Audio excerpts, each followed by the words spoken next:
G'day everyone, Jason Haines here once again, QPL Rural, with another look around the river and at what's been happening in agriculture in the last week. Well, certainly some good rain over Easter for many producers. Out at Carrathul, I've heard rates as high as 90 millimetres. Out at Hay, there was some good early storms there. A little bit frustrating for those trying to harvest rice and corn at the moment. It certainly looks like that harvest period is going to be dragged right out. Hopefully they do get an opening there. There's some very good crops around, so hopefully there's a good opportunity there to get those crops in before we get right into that autumn-winter period. On the flip side though, for our dryland producers, you couldn't ask for a better start in a lot of areas. There's been a lot of early feed gone in, and certainly those forage oats, early wheats and even canola in some places are well underway in the plantings and up in a lot of cases. Now, some good information this week, and there's a bit of this around with this COVID-19 at the moment. There's some good reports out and some webinars. I know Rabobank's done some good ones during the week on cattle and sheep futures. They've done a cropping one in the last couple of weeks.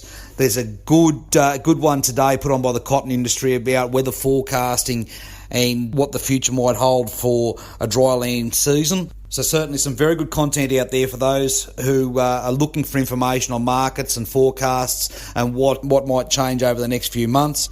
So in general, quite a positive outlook for our livestock industries given the reduction in numbers that we've seen due to the drought in the last few years. So sheep and cattle look rather strong. Obviously wool and cotton, they're taking a bit of a battering in the markets at the moment as people reduce their discretionary spending on clothing items. So that's been a bit of a downwards trend, but it's well supported by the Aussie dollar at the moment. The grains, well, that's up a little bit. Certainly domestically, the grain market is reasonably strong at the moment. However, it has dropped. The international level, certainly those corn markets have dropped off the back of the ethanol needing to drop in price following the oil market. So certainly a lot going on in the world at the moment. You do need to just jump online. It's very easy to get well informed at the moment.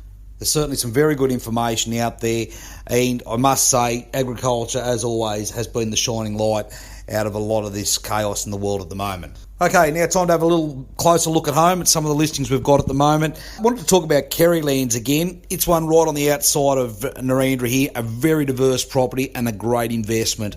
You've got a property that's literally only a couple of kilometres from town here, right on the corner there of the Newell and the Sturt highways.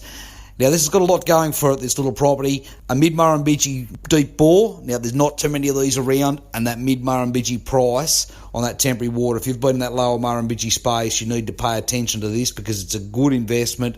That water is not as near as demand as that lower Murrumbidgee space at the moment, which makes this mid-Murrumbidgee bore quite an asset.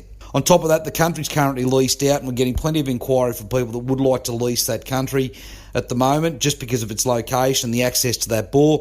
And being only a couple of K from town, there's good rental returns that we can get out of the house there if you don't lease the property out with it.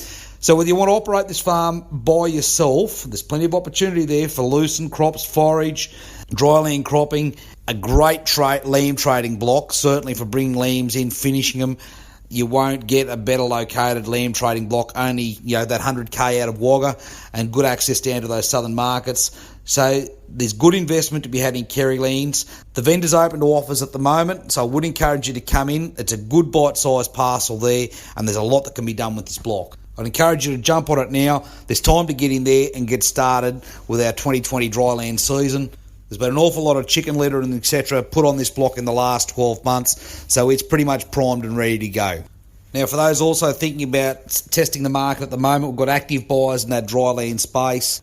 Blocks of any size really, but certainly those up around that 2,000-3,000 acres. If you're looking to test the market at the moment, we've certainly got some active buyers there, and they're keen to get in and make a commitment now so that they've got this current season in front of them.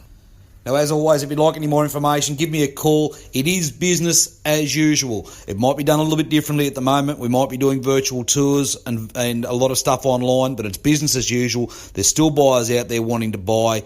There's still sellers there wanting to sell, and we're certainly still doing deals. Well, we'll catch up with everyone again next week. Cheers.